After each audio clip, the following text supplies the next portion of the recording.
Daniel Caulfield froze over the body of the woman he'd called stepmother for the past 20 years.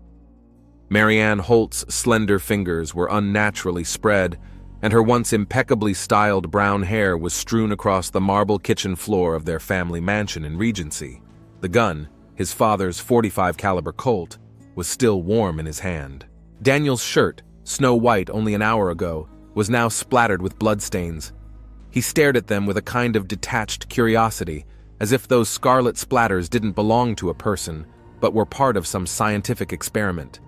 Through the open window in the kitchen came the scent of lilacs in bloom. In the garden, which Marianne loved so much, the birds were singing. Their carefree trills seemed sacrilegious in this room, where a human life had been cut short a moment ago. Daniel blinked and looked at his hands. They weren't trembling. Strangely, all he felt was relief.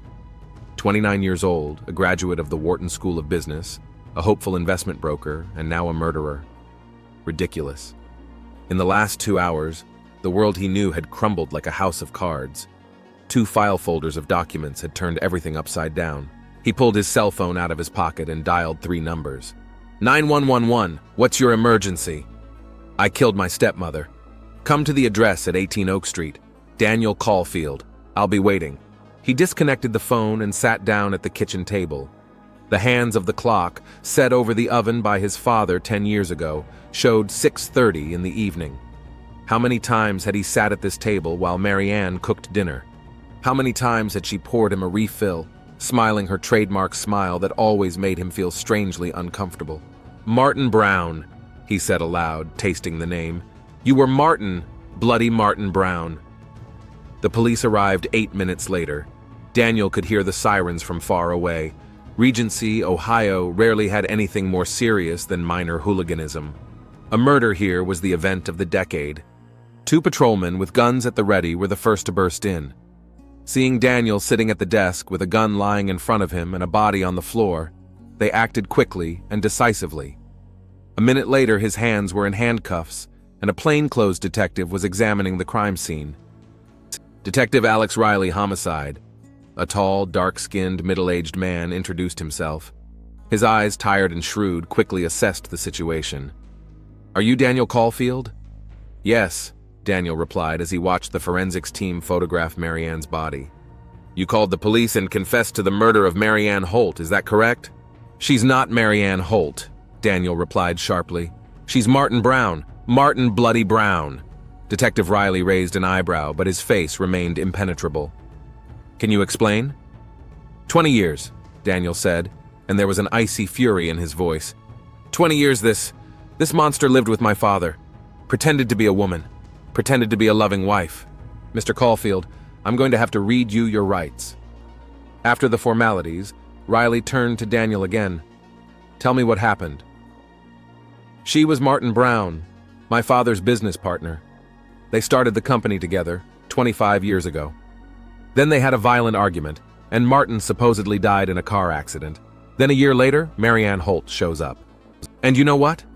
My father, the always pragmatic and calculating Richard Caulfield, falls in love like a boy. They get married, and suddenly I have a stepmother. And you found out that Marianne used to be Martin? I found the papers in her office. I opened the safe when I was looking for my father's will. Why did you need the will? I was going to sell my share of the company. Wanted to make sure there were no restrictions. Daniel covered his eyes for a moment. The events of 20 years ago flashed before his mind. A 9-year-old boy who'd lost his mother in childbirth and was being raised by a workaholic father. The appearance of Marianne in their lives. A beautiful, educated woman with a soft voice and elegant manners. I always sensed falseness, Daniel continued. Something wasn't right. But father literally idolized her, and I tried to. For his sake, I tried to love her, even called her mom, can you believe it? Riley watched Daniel's face carefully. He'd seen plenty of killers in his 20-year career, but this one was unusual, too collected, too sure of the right thing to do. What exactly did you find in the safe? Medical records, photographs, gender reassignment records, identity papers in the name of Martin Brown, and a diary. Daniel chuckled bitterly. A carefully laid out plan. How to take over my father's fortune and company in great detail, Ingenious, one must admit. I hate to admit it, but it was bloody brilliant. In what way?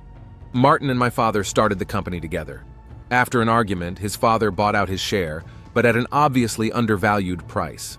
Martin could have sued, but instead he fakes his own death, transforms into Marianne, and returns. Seduces her father, a man who has been traditionally oriented all his life and would never look at a man. Then marries him and is legally entitled to half the fortune. Riley jotted something down in his notebook. And you think your stepmother had a sex change just for this plan? And you think it's okay to cut off your genitals for money? Daniel asked in disgust. No, detective. A normal person wouldn't do such a thing. But Martin Brown wasn't normal. He was obsessed. Obsessed with jealousy of my father, with lust for revenge and money. Riley looked toward the forensics team, who were already packing up evidence. I'll need to see those documents. Daniel nodded toward the stairs. Third door on the left. Marianne's office. The safe behind the painting of the sea. The combination is my father's birthday. While Riley gave instructions to the officers, Daniel immersed himself in memories. His 10th birthday.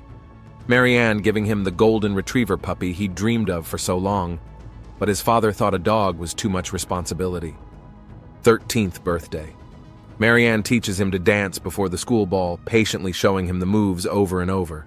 16th birthday.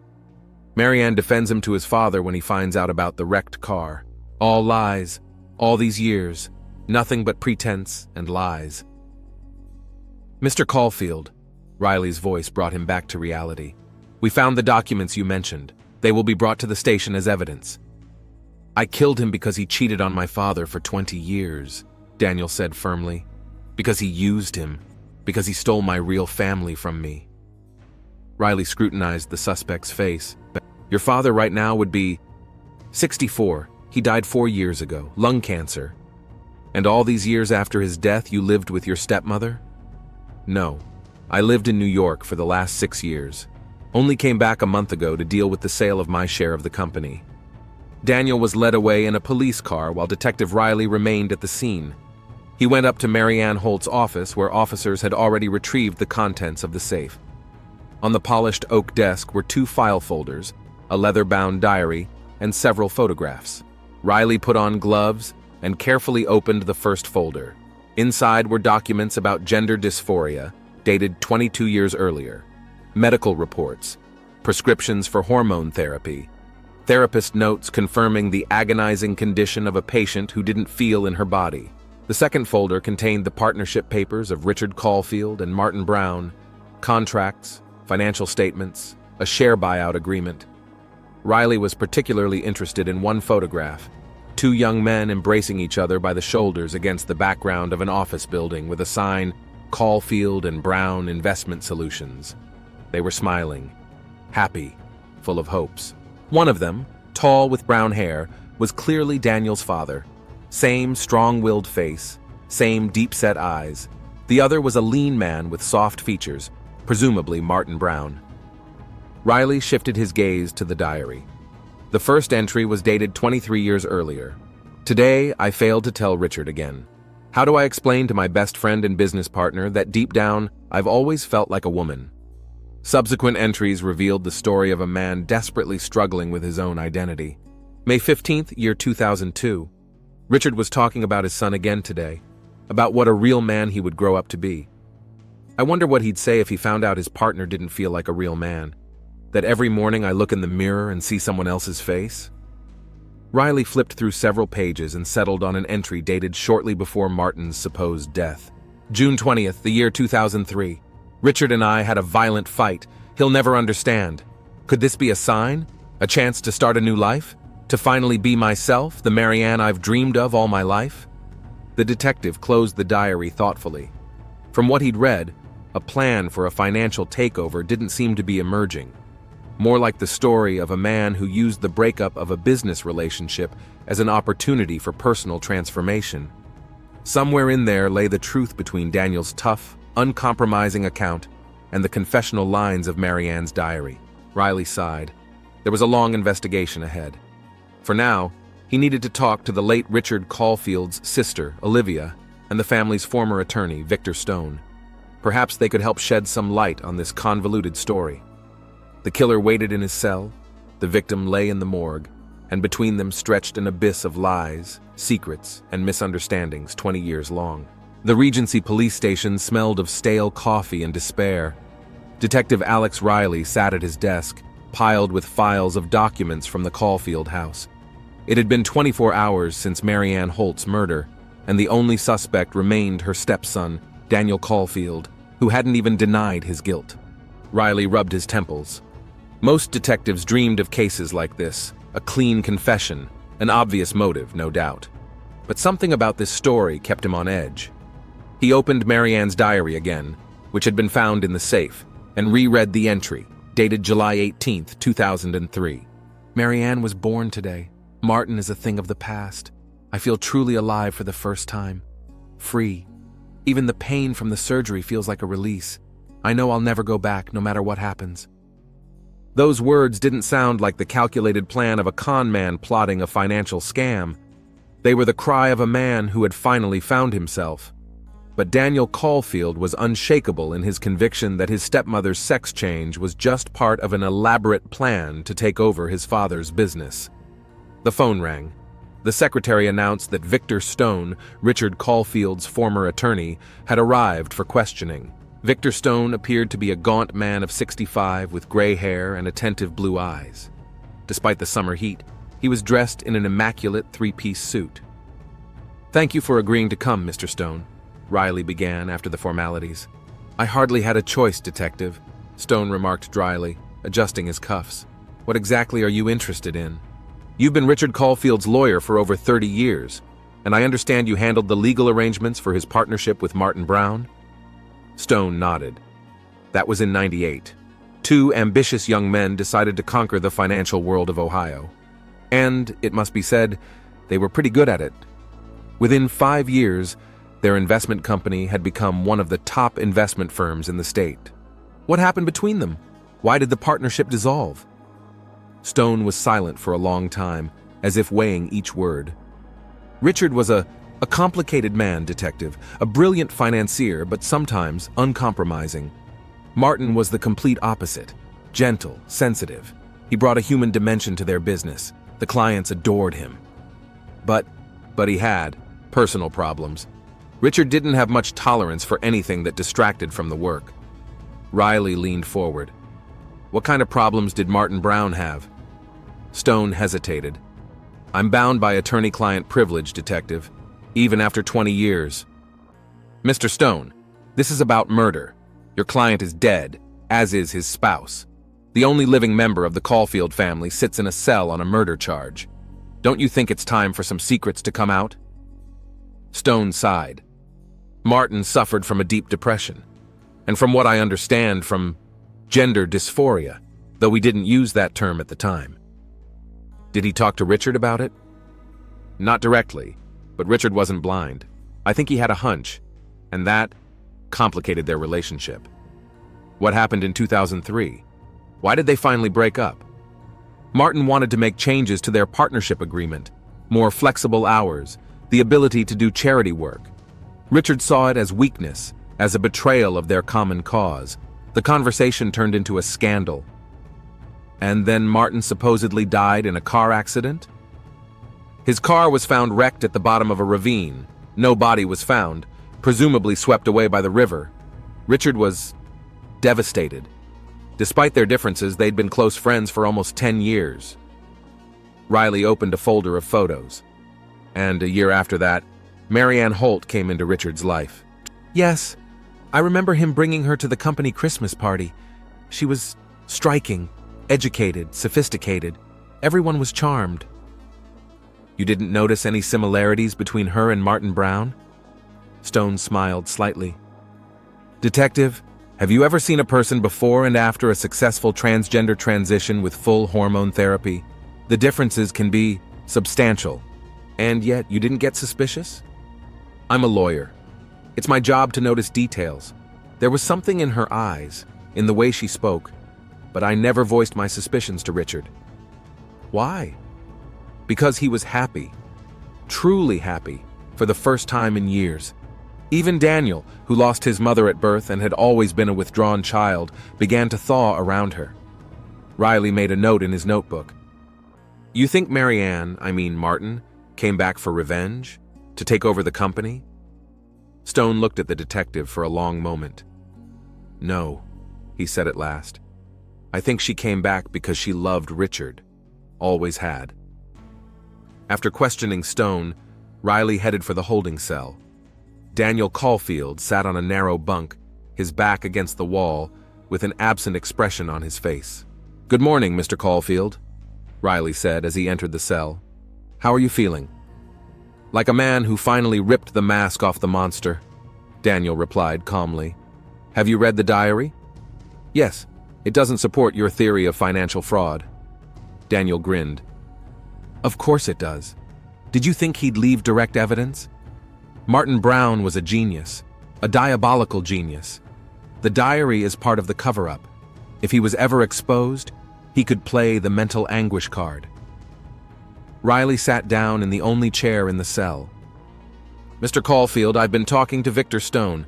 He claims that Martin Brown suffered from gender dysphoria even before the conflict with your father. And you believe that? Stone has always been too gullible.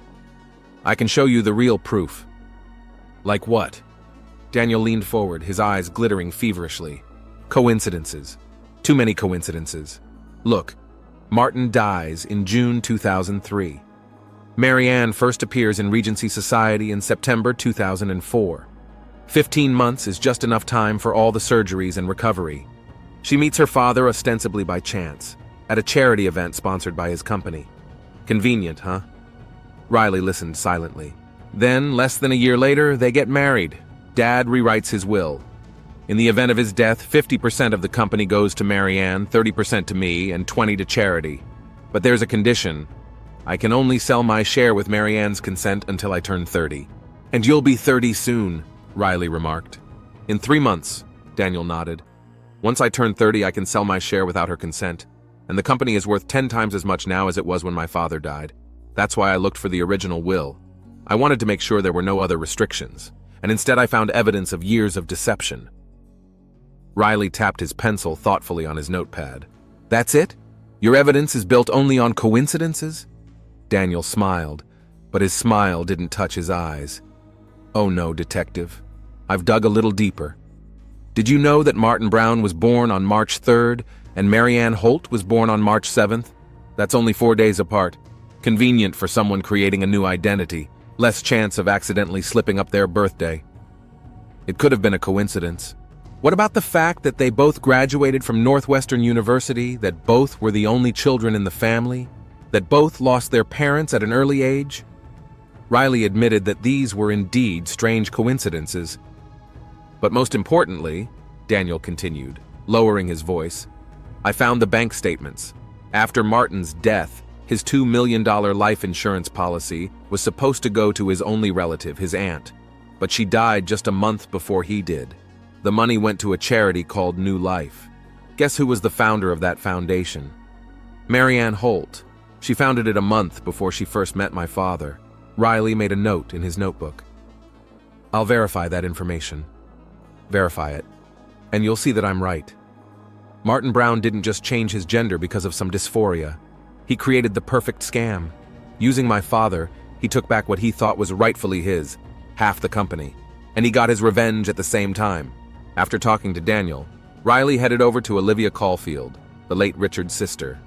She lived in a small but cozy house on the outskirts of the Regency. The woman who opened the door looked just like her brother. Same shrewd eyes, same strong-willed chin. Detective Riley? Come on in. I was just making tea. They settled into the living room, where every detail spoke of the hostess's love of order. Mrs. Caulfield, I'm investigating the murder of Marianne Holt.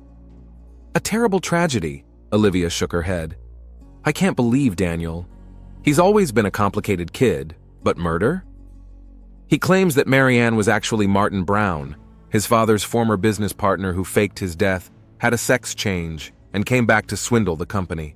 Olivia stared at the detective in silence for a moment, then slowly set the cup down on the table. And you expect me to confirm or deny this theory? I'm looking for the truth, Mrs. Caulfield. Any information that might shed some light on this story. Olivia was silent for a long moment, then sighed heavily. Richard knew. Riley froze. What exactly did he know? That Marianne used to be Martin. He knew it almost from the beginning of their relationship. That was unexpected. Daniel's entire theory had been based on the assumption that his father had been deceived. Are you sure? Absolutely. Richard told me a year before he died. We were sitting here in this very room. He looked peaceful. Said he wanted to share something important with me so I'd understand if something happened to him. And what exactly did he tell you? That Marianne was Martin, that he guessed it shortly after they met. Too many coincidences, he said, too many familiar gestures, expressions, but he didn't expose her. Why? Because he fell in love with her. And because he realized that Martin had always had these feelings, this need to be a woman. He remembered moments from their work together, how Martin sometimes looked at women not with desire, but with some strange longing, how he was always reaching for the more refined, aesthetic aspects of the business. And Richard accepted that. The man everyone describes as traditional, conservative. Olivia smiled sadly. My brother was more complicated than he seemed at first glance. Detective, yes. In business, he was tough, uncompromising, but in his personal life, he had a big heart. He told me that their fight with Martin was partly because he guessed at his inner struggles, but didn't know how to support reacted the wrong way. Do you think Marianne knew Richard was guessing about her past? I don't know. They never talked about it directly. Richard believed that if she wanted to, she would reveal herself to him. And if she didn't, it was because she was more comfortable that way. And Daniel? Richard wasn't afraid his son would find out the truth? He hoped that by the time Daniel found out, if he did, that he would be mature enough to understand, that he would see how happy he and Marianne had been all these years. Riley rubbed his chin thoughtfully. It turns out Daniel's whole theory about revenge and financial scams, just a way to justify the unbearable truth for him. Olivia finished softly, that his father knew and accepted what Daniel himself considers unnatural. After his visit with Olivia, Riley returned to the station and once again immersed himself in the study of Marianne's diary. The entries spanned more than 20 years, from Martin's early doubts about his gender identity to the last days of Marianne's life. February 18, 2005. Today is the anniversary of my and Richard's wedding. Sometimes I wake up and I can't believe that this is my life, that I'm finally myself, that the man I've always loved, even when we were just business partners, is with me. Sometimes I think he knows, that he sees echoes of Martin in me, but if he does, he never shows it. A later entry caught Riley's attention. July 10, 2014. Richard is getting worse. The doctors say he has a few months left. Tonight he took my hand and said, I always knew who you were, and I've always loved you, then and now. I cried.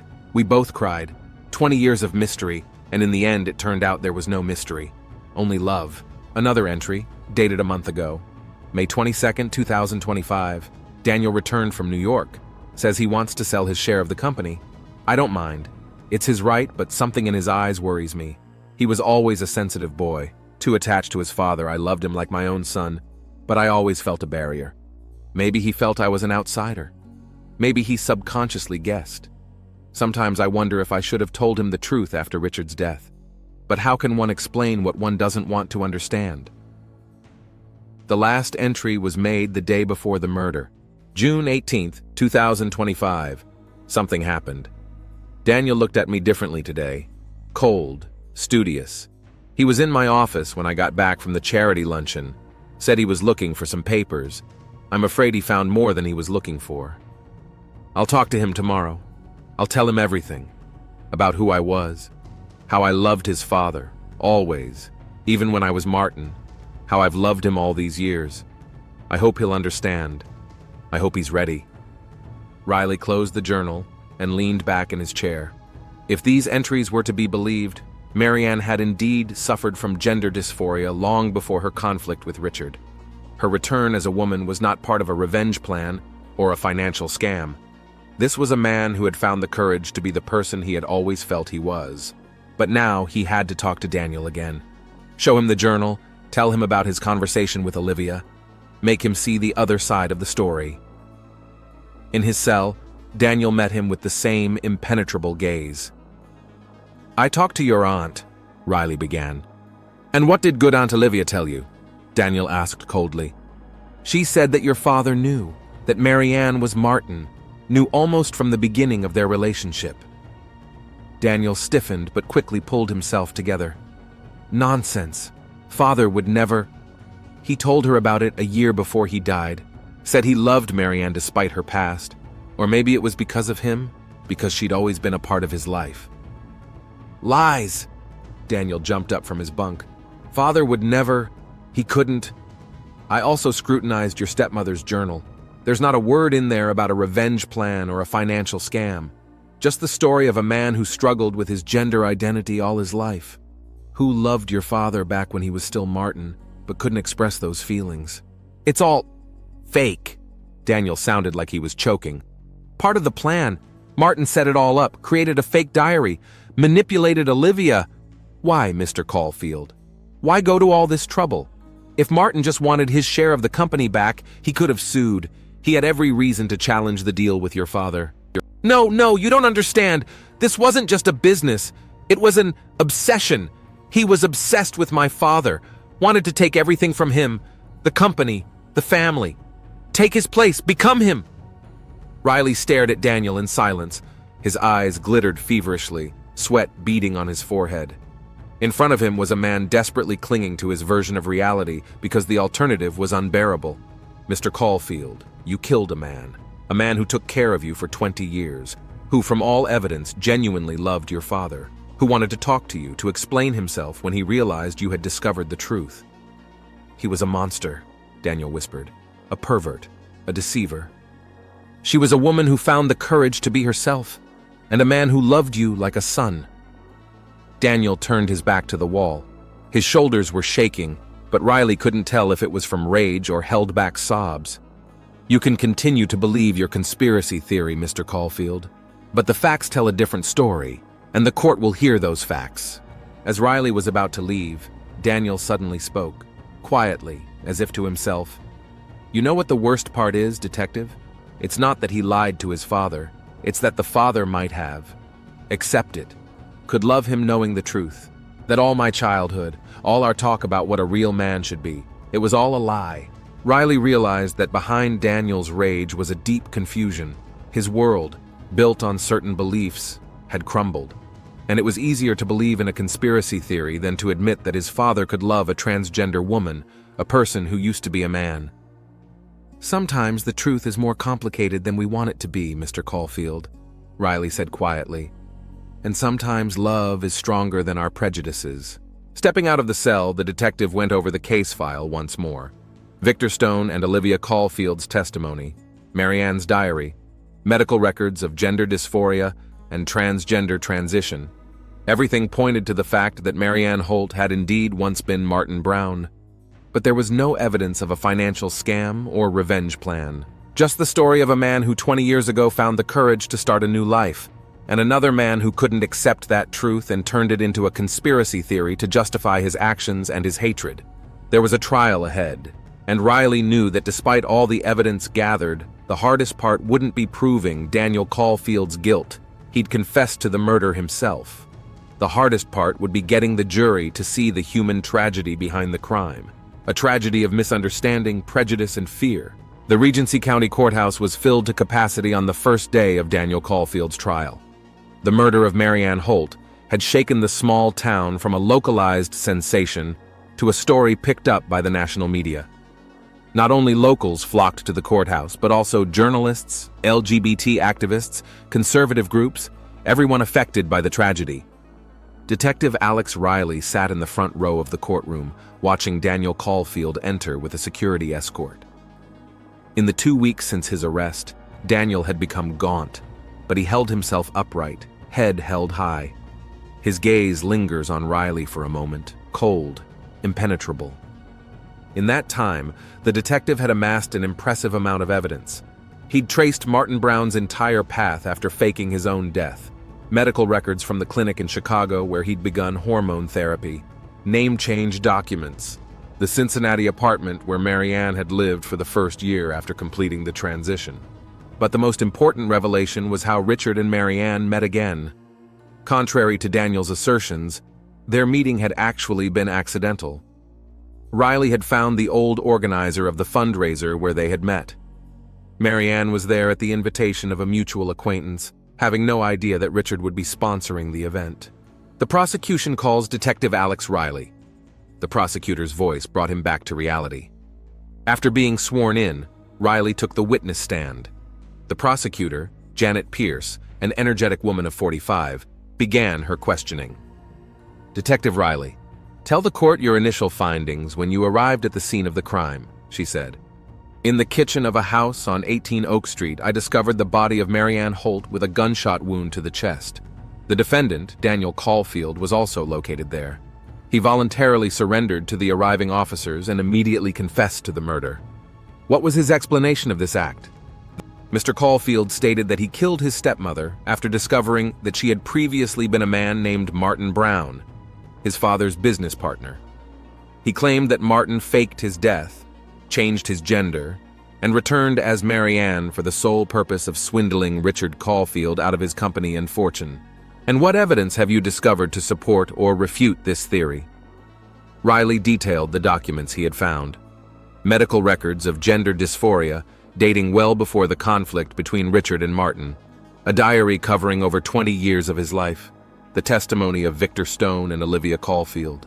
Based on the evidence gathered, I have come to the conclusion that Marianne Holt was indeed formerly Martin Brown. However, there is nothing to indicate that her transgender transition was part of any revenge plan or financial scam. All the evidence suggests that she did suffer from gender dysphoria and made the transition to live in accordance with her true identity. Daniel listened to Riley's testimony with a stone face, only occasionally whispering something to his attorney. The defense was represented by Michael Dawson, known for his conservative views and aggressive tactics in court. When it was his turn to cross-examine, Dawson slowly approached the witness stand. "Detective Riley, you mentioned a diary allegedly belonging to Marianne Holt. Am I correct in understanding that this diary has not been independently verified for authenticity?" "At the time of my investigation, no, but the handwriting is consistent with other documents signed by Marianne Holt." "What about the entries allegedly made when she was Martin Brown? Have you compared them to known samples of Martin's handwriting?" "Handwriting changes over time, especially with hormone therapy, which affects fine motor skills." "Simple question, Detective. Yes or no?" "No. However, the contents of the early records contain details that only Martin Brown could have known." Dawson grinned. "Or someone who had studied his life very carefully." "Detective, don't you find it odd that a man who allegedly faked his death would keep such compromising documents in his home safe, where virtually any family member could have found them?" "Perhaps she thought the risk of discovery was minimal or intended to tell the truth someday. Or maybe they were purposely placed there to create a certain impression? Some sort of insurance in case of exposure?" Riley didn't answer, and Dawson continued. "You mentioned that the meeting between Richard Caulfield and Marianne Holt was accidental. But isn't it odd that of all the charity events in Ohio, she ended up at the one sponsored by a former business partner?" "Coincidences happen, counselor." "Indeed. What about the fact that after Richard Caulfield died, 50% of the company passed to Marianne? Is that a coincidence too?" "That's a standard will for married couples. But isn't it odd that a man who supposedly, accidentally, came back into the life of his former business partner ended up with control of the company from which he was forced out 20 years ago?" Riley remained calm. "All the evidence points to Richard Caulfield knowing about his wife's past and accepting it. His sister confirmed it under oath." The words of the sister, who was on good terms with the defendant and may have been misled. Others testified after Riley: a pathologist who confirmed that Marianne was a transgender woman, a forensic scientist who described the crime scene, a psychologist who evaluated Marianne's diary. The defense pushed hard to sow doubt by presenting an alternative version, an elaborate plan to deceive. Between sessions, Riley went into the restroom and unexpectedly ran into Victor Stone there. "They're going to distort everything," Stone said grimly, looking at himself in the mirror. They'll turn the story of a woman who just wanted to be herself into the plot of a spy thriller. The truth is on our side, Riley replied. Really? Stone grinned bitterly. In this town, many people would rather believe a conspiracy theory than admit that a transgendered person could genuinely love and be loved. Riley looked at the elderly lawyer carefully. You know something else, don't you? Something you didn't tell me during the interrogation. Stone was silent for a long moment, then pulled an envelope from the inside pocket of his jacket. Richard left this for me before he died. Asked me to give it to Daniel if the truth about Marianne ever came out. I kept it for 4 years, hoping I'd never have to give it back. Riley picked up the envelope. It was sealed, labeled "To Daniel" on the front. Do you know what it says? Richard read the letter to me before he sealed it. He wanted me to know in case Daniel needed support. And what does it say? The truth. The whole truth about his relationship with Marianne, about how he found out her true identity, about why it didn't matter to him. It has to be presented in court. I know, that's why I brought it. But Daniel has to read it himself first. That was Richard's wish. After a break, Riley handed the envelope to the judge, explaining the situation. The judge, a mature woman with a discerning eye, agreed that Daniel had the right to read the letter in private before it was introduced as evidence. The meeting was adjourned for 15 minutes. Daniel was taken to a private room with his attorney. When they returned, Daniel's face was white as chalk. His eyes reddened. Dawson looked confused. The defense would like to move for a recess until tomorrow, he said after a brief conference with the defendant. The judge agreed and the hearing was adjourned. Before Daniel was led away, he met Riley's eyes. There was no more rage or confidence in his gaze, just confusion and deep pain. The next day's session began with an unexpected statement. Your Honor, my client would like to amend his plea, Dawson said. We plead guilty to second-degree murder and are prepared to plea bargain with the prosecution. A buzz went through the courtroom. The judge called for order, then invited both sides in for consultation. After much deliberation, the decision was made. Daniel would plead guilty to second-degree murder and receive 20 years in prison with the possibility of parole in 10. Before handing down the final sentence, the judge gave Daniel the right to have the last word. He stood up, thin and pale in his prison jumpsuit, and for the first time in the entire trial he looked unsure. I killed a man, he began quietly. A man who had been a part of my life for 20 years, who cared for me, helped me, loved me. I killed her because I couldn't accept the truth, because that truth was destroying everything I believed in. He paused, gathering his thoughts. I can't say I've changed my mind. I still don't understand. I can't understand how a person can change gender and consider it normal.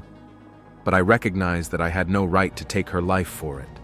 And I admit I was wrong about Marianne's motives. She did not deceive my father. He knew the truth and accepted her for who she was. After the verdict was announced, Riley visited Daniel in the holding cell before he was sent to a maximum security prison. May I ask what was in the letter? Riley asked. Daniel was silent for a long time, staring into the emptiness in front of him. My father wrote that he always knew, that he recognized Marianne almost immediately, by her gestures, by the way she spoke, by the way she preferred her coffee, with cinnamon and without sugar, just like Martin. He wasn't blind, as I thought. And he accepted that? More than that, Daniel chuckled bitterly. He wrote that he'd always had complicated feelings for Martin, that their friendship had always been more than just a business partnership, but in those days, in that environment, it was impossible to recognize that. He closed his eyes. He wrote that when Marianne came back into his life, he felt he'd gotten a second chance. A chance to love the person he'd always loved, but now, openly, without hiding. And you believed this letter? It was written in his hand, and it had details, private moments that only he and I knew. Daniel glanced at Riley. You know what the weirdest part is? Part of me wants to hate him for that, for not being the man I thought he was. But the other part almost envies him, his courage to love against all odds. As a farewell, Riley handed Daniel a copy of the photograph he'd found in the Caulfield house. the same one where young Richard and Martin stood embracing in front of their first office. "Your father has kept this photograph all these years," Riley said. "Perhaps it will help you understand him better." Daniel took the photograph with trembling hands. "You know, Detective, things could have been different if she'd just told me the truth. If my father had told me the truth when he was alive." "Maybe," Riley agreed. "But the truth is a complicated thing. We're not always ready to hear it." 6 months later, Riley received a letter from the prison. The handwriting on the envelope was unfamiliar to him. Inside was a folded piece of paper and a photograph, the same one with Richard and Martin, but now worn, apparently from frequent viewing. "Detective Riley," Daniel wrote, "I've been thinking for a long time about whether to write to you, but you're the only person who's seen the whole picture. My psychologist in prison says I should try to understand why I did what I did. Understand, not justify. I've started reading about gender dysphoria, trying to imagine what it's like to feel trapped in someone else's body. I can't say I understand, but I'm trying. It's the best I can do right now." Riley folded the letter and stared at the photograph for a long time. 2 young men with dreams of the future. Who could have predicted how their fates would turn out? Who could have foreseen the tragedy that lay ahead of them? That same day, he went to Regency Cemetery. Marianne Holt's grave was well maintained. Apparently, her friends and colleagues had not forgotten her. Nearby was the grave of Richard Caulfield. Riley placed a flower on each one. "Rest in peace," he said quietly. Walking back to the car, Riley reflected on how one unpleasant truth, or the inability to accept it, could ruin lives. About how difficult it can be to understand another person, especially when their experience is radically different from your own. Somewhere in an Ohio prison, Daniel Caulfield stared at a picture of his father and the man he killed and tried to find answers to the questions that plagued him. Maybe in time he would learn to see behind his prejudices and fears, to see real people with their pain and joy, love and suffering. Maybe one day he will realize that the human soul is not limited by the boundaries of gender, that love knows no such limitations. Or maybe he won't. Some lessons come too late, when the price has already been paid, and all that remains is to live with the consequences of one's actions and try not to repeat the same mistakes. The sky over Regency was painted with sunset colors. The world went on with its life, indifferent to small human tragedies. Detective Riley got into his car and headed home. Tomorrow, a new case, new mysteries, new fates awaited him. But the story of Marianne Holt and Daniel Caulfield remained in his mind forever, a reminder of how destructive blind rage born of misunderstanding and prejudice could be. The phone rang in his pocket. A new case, a new crime. Life went on, for those lucky enough to be alive.